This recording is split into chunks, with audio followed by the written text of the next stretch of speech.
We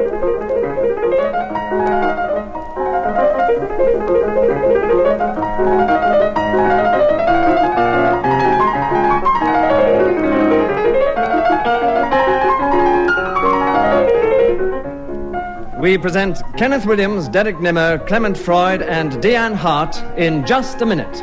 And as the minute waltz fades away, here to tell you about it is our chairman, Nicholas Parsons.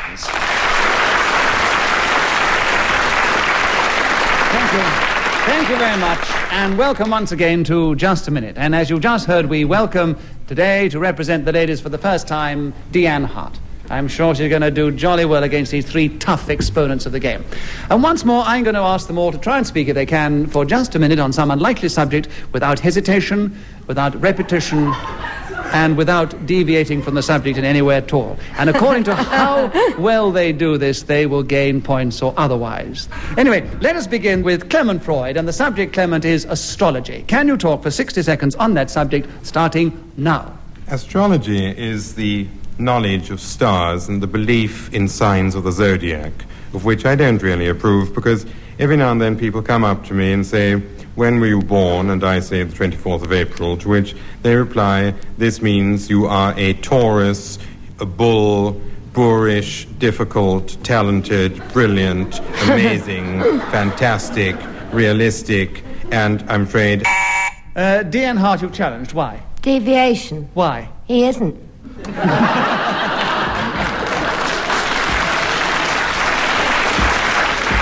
In this game, I hate to judge on people's personality or character. Sorry, Diane, a very clever try. It means that Clement Freud has a point, and he continues with the subject with 33 seconds left for astrology, starting now. Most newspapers have a column which is entitled Your Stars, and have a tame astrologer who tells people what is going to happen to them on this day, week, month, or even year. For instance, if you were born under the sign of Geminis, the twins, they predict... Derek Nimmo, why have you challenged? Repetition, twins.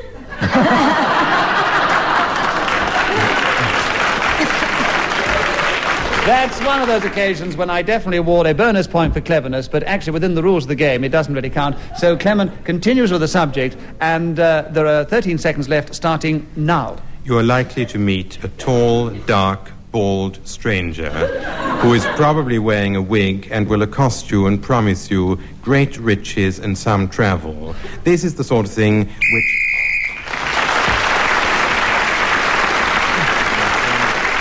When the whistle goes, it tells us that 60 seconds is up, and whoever is speaking when the whistle goes gains an extra point. On this occasion, it was Clement Freud. He's at this moment being congratulated by the person he sits next to, Kenneth Williams. At the end of that round, Clement has a lead of 1 over all the others. Kenneth Williams, will you begin the second round? The subject is common sense.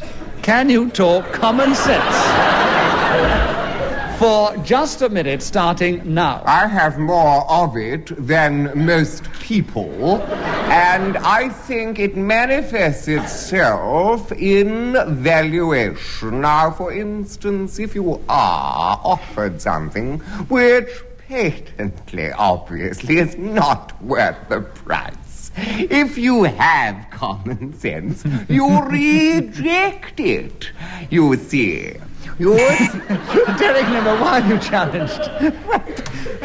Well, hesitation and deviation. Hesitation, I agree. Derek, that means you get a point and you take over the subject, and there are 34 seconds left for common sense, starting now. Now, every time I go to Wimbledon Common, I can sense it.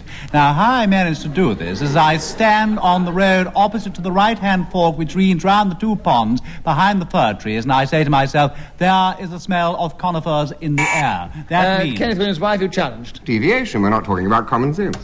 I think that Derek was making out a very good case for having a sense about a common on which he was walking, and he had a very good sense that he was on Wimbledon Common. I got that picture. I'm sorry you didn't, so all I can say is Derek has another point, and there are 18 seconds left for common sense, starting now. Common sense and plain speaking tend to go hand in glove and mouth to tongue. I do think that this is what this nation needs more of. If there was less blood...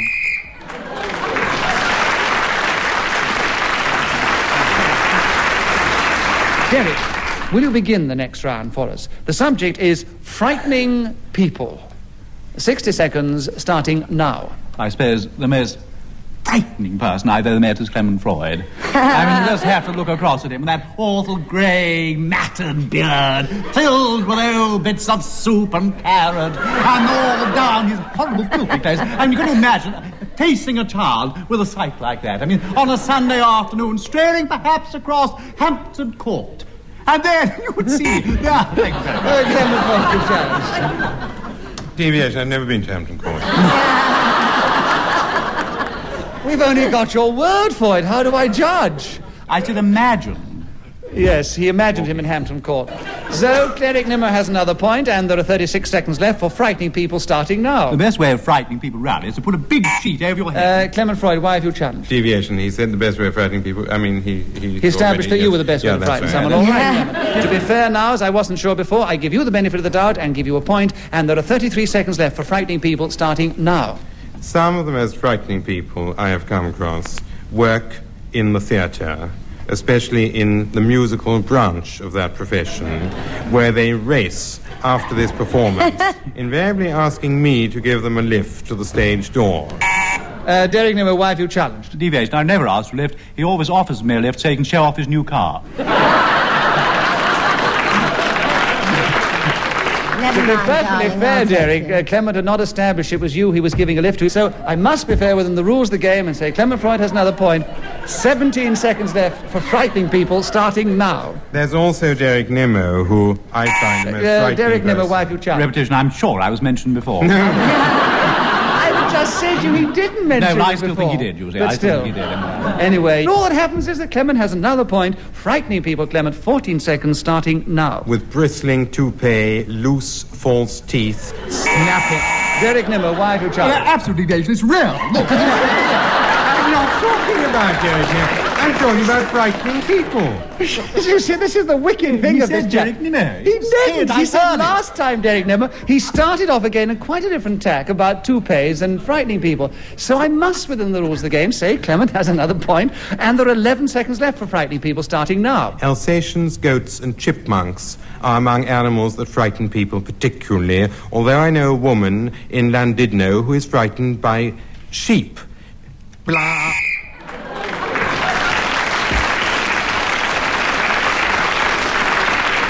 Well, at the end of that round, as you can well imagine, that Clement Freud has taken a small lead over Derek. I do think Derek's having very bad luck, but the way the game's constructed, I feel I can't do anything else. Diane Hart, will you begin the next round? The subject, very aptly for you, that Ian has chosen, is feminists. Will you speak, and I'm sure you can, on that for 60 seconds, starting now? Well, feminist is a word that men always look at me and say, oh, you're a feminist, in a rather snide way, as though one is proud of it. And after all, why shouldn't one be proud of it? I mean, I can hardly be proud of being a man. Derek Nimmo, you challenged. Too much pride. I'm afraid you did have a bit too. 3 times, 45 seconds left for you, Derek, on feminists starting now. I always think of feminists as those big ladies that wander around in boots, tying themselves to railings, with bowler hats on and smoking pipes. They are the sort of people who always are going up with Mrs. Pangborn. I'm on the wrong station, I think. Deviation. Deviation, well, just She as- never went to the Isle of Wight.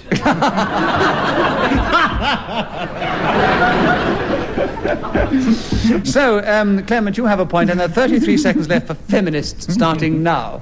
I'm really in favor of feminists because they support women who are the best other sex that we have, and I would like to go along with that very much. There was a movement, I admit, about which my colleague, Mr. Nimmo, was trying unsuccessfully to cast our minds, in which... Diane, why have you challenged? Well, he's talking about Derek Nimmo, which is not feminist, I hope. It's a very clever challenge, Diane, but I think he had established that Derek Nimmo was trying to cast our mind in that direction. I will give you a bonus point for cleverness, Diane, and leave the subject with Clement, feminists, 7 seconds starting now. One of the most audacious attempts to bring this problem to the minds of the public was when a woman ran onto the racecourse at Epsom during the running of the Derby.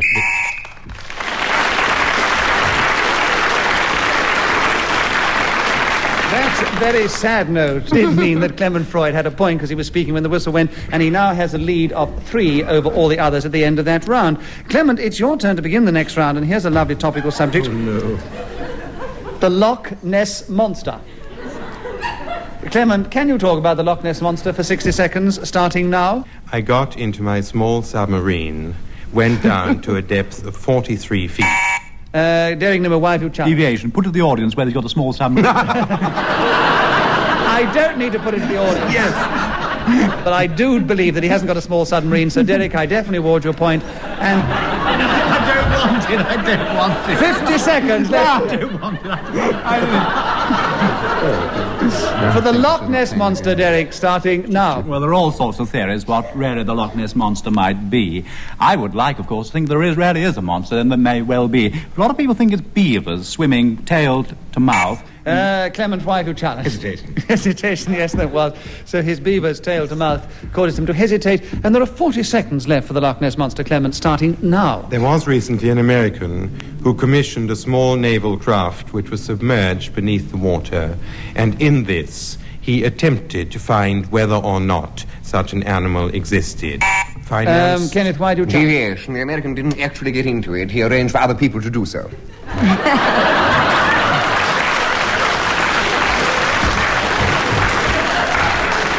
Kenneth.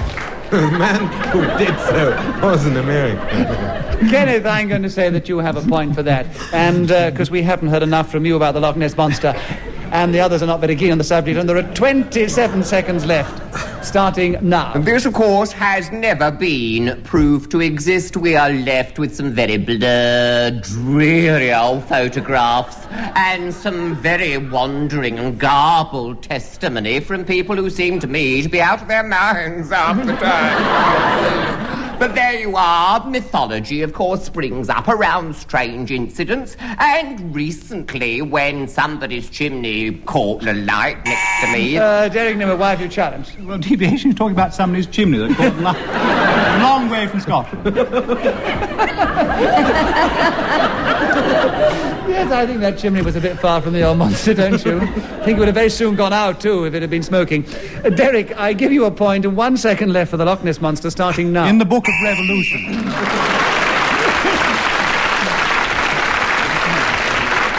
As you can see, once again, if you're clever enough to get in just before the 60 seconds is up, you can always get an extra point. Derek has got 2 more, but he's still 1 behind Clement Freud, who is still in the lead.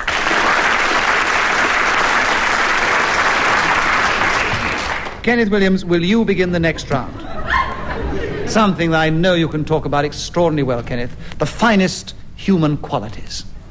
Will you talk to us about that for 60 seconds, starting now? I can talk about them because I possess them. I would say the finest in the listing would have to be altruism. I think I am one of the most altruistic.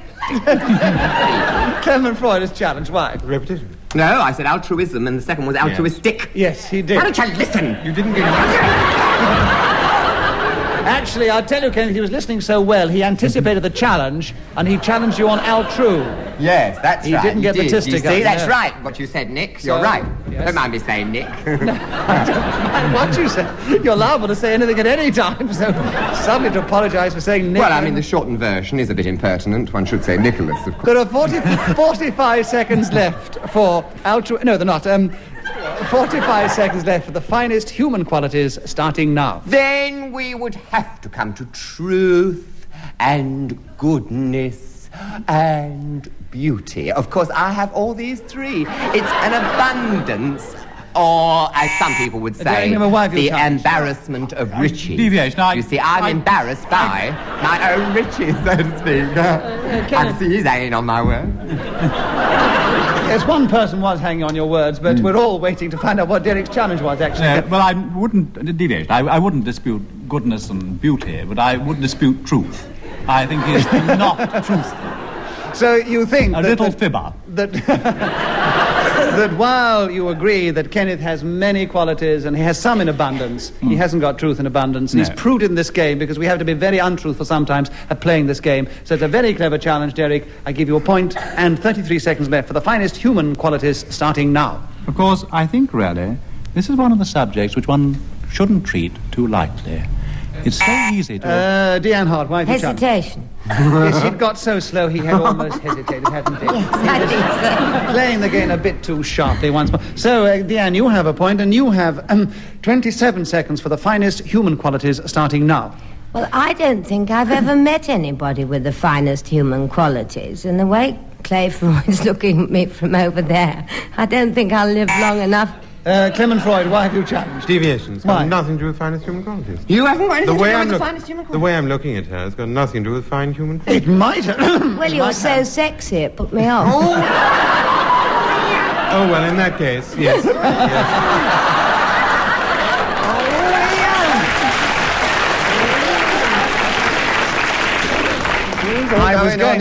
Before Diane came out, I was going to say that she had actually endowed Clement with different human qualities, because we do believe he has some. So, Diane, you have a point, and you have 17 seconds left for the finest human qualities starting now. But I live in hopes that one day I shall meet a gorgeous man who's tall and beautiful and... Derek Nimmo, why have you challenged? Hesitation. Hesitation, yes, there was. She got stuck on this chap. She got this image in her mind and couldn't go any further. Quite right. Derek, you have another point, and 9 seconds left for the finest human qualities starting now. Finest human qualities are set out very clearly in St. Paul's letter to the Corinthians, chapter 13, when he says, "Though I speak in the tongues of men and of angels, and I have not love..."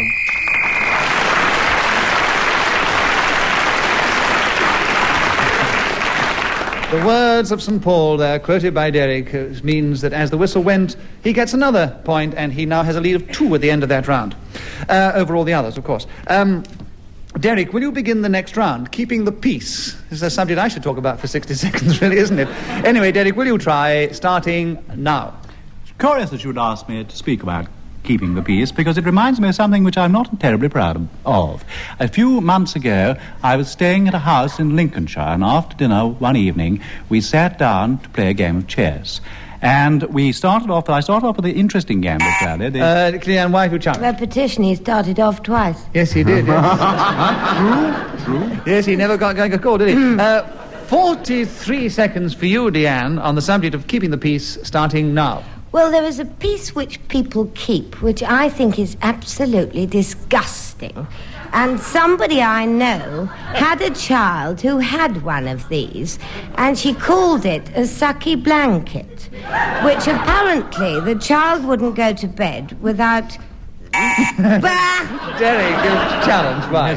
Hesitation. Diane, you've got to keep going, even, the risk of repeating yourself, because otherwise you get had for hesitation. Derek, you have another point, and 23 seconds for keeping the peace, starting now. The chessmen were of the finest ivory construction, inlaid with gold and mother of pearl. They had come from India, been brought by my friend's grandfather some little time before. When we started this interesting game, the funny thing happened was that I said check, and therefore I was able to take his queen's bishop. Kenneth Williams, why have you challenged? Well, it's totally devious. Nothing to do with keeping the peace. All right, then. What happened was that I took the bishop, I put it into my pocket by mistake, and kept the peace. Yeah, but you've taken such a long time to... I'm telling you the story. Yeah, but it took you so long to get there. It was utterly devious on the way. So Kenneth has another point, and there are 3 seconds left for keeping the peace. Kenneth, starting now. It is the duty, of course, of the police to keep the peace, and a marvellous job they do.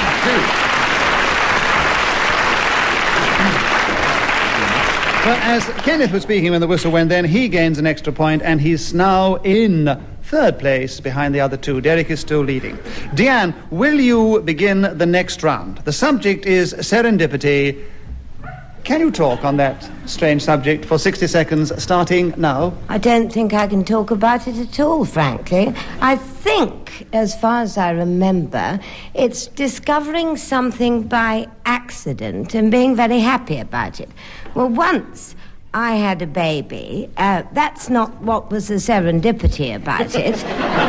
But I was offered a play, and I said to the specialist, may I go and rehearse next week? And he said, no, of course you can't. I mean, you've just had this baby. So I said, well, I can't pay you. Clement, why have you challenged? Hesitation. Hesitation, alas, there was. Yes, there was a repetition of the baby, too, Yeah, I wasn't know. there? Anyway. And those who know that Diane has actually repeated that process. She has 2 children. But anyway. That was serendipity. Well said, Diane, well said. 30 seconds. Clement has another point. 30 seconds left for serendipity, Clement, starting now. Serendipity is a quality which I have in abundance. You only have to see my family, my aunts and uncles, my loving mother, and my well-intentioned father who used to beat me unmercifully when I was small. And Diane, why have you challenged? Not serendipity if he was beating him. No, it wasn't. No. Indeed, no. I'm a masochist. Ah! Well, yes, And we've already established those wonderful human qualities that you had earlier on, so you can't be a masochist and have wonderful human qualities. So Diane has another point, and there are 14 seconds left for serendipity, starting now. So anyway, this specialist let me go to work, but my tummy's stuck out. Clement, why have you challenged? Hesitation. Hesitation, unless your tummy was hesitating you. There are 10 seconds left for you, Clement, on serendipity, starting now. 3 of us running down a beach in Suffolk one summer. Derek, Nimmo, why have you challenged? Repetition, 3 of them. I think that's one occasion, and the audience agree. Would I give a bonus point for cleverness? Leave the subject with Clement. 8 seconds left. Serendipity starting now. And the sun shone, and a circus had moved into the nearest town, and the £10 note stuck on the roundabout.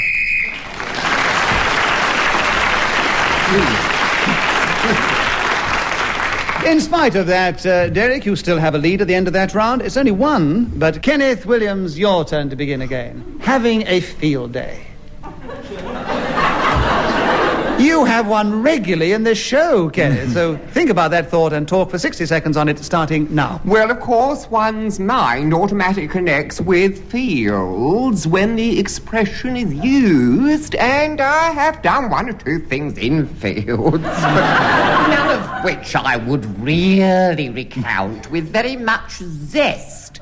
On the other hand, camping has figured largely in my activities, and I remember we had to do these outside latrines and erect these mesh things all round, you see, so that people could do it without undue prodigality, as they say. And there we were, and the scout...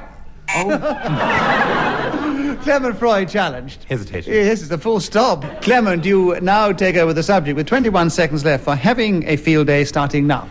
This is really one of my favorite ways of spending an afternoon. I run around touching a leg here, gripping an arm there, embracing a woman, perhaps... Kenneth Williams, why have you... Deviation's a load of filth, isn't it? Around feeling ladies' legs, honey. But that's the question. That's the subject. What? Field day, feeling people's legs. Field day. The idea of you, Clement, running around Having touching a field leg... day. Well, I haven't come along yet to listen to things like that.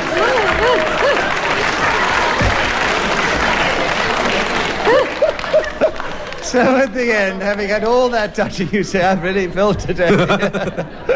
So what do we do? That's what I call It's a a very field day. clever interpretation of the word, isn't it? I have to play told the you he game. was So sexy. Clement Freud has another point, and 6 seconds for having a field day, starting now. With my hand stroking the small of her back, and her hand touching...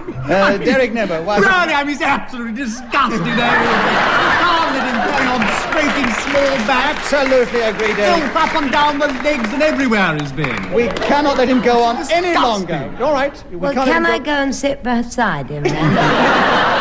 No, you can't. He's already booked. He's actually. already got Kenneth Williams beside him. And we can't go on any further with No, we Clement can't. Freud's feeling days. So, we have 1 second left for you, Derek, on having a field day, starting now. Having a field day.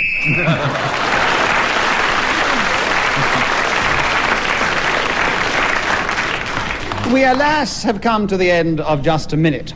It's alas because perhaps we should have finished on a rather more note of better tone. But let me tell you the result. Diane Hart was just in 4th place, just behind Kenneth Williams was in 3rd place. Derek Nimmo was way ahead of them both in 2nd place. And Clement Freud's activities in that field, which we do not wish to dwell any further upon, gave him a lead at the end of the last round and makes him the winner this week. Clement Freud.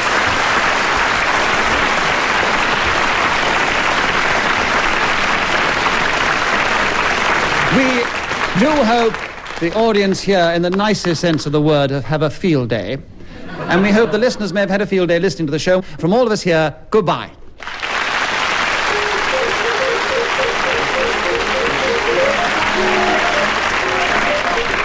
chairman of Just a Minute was Nicholas Parsons. The program was devised by Ian Messiter and produced by Simon Brett.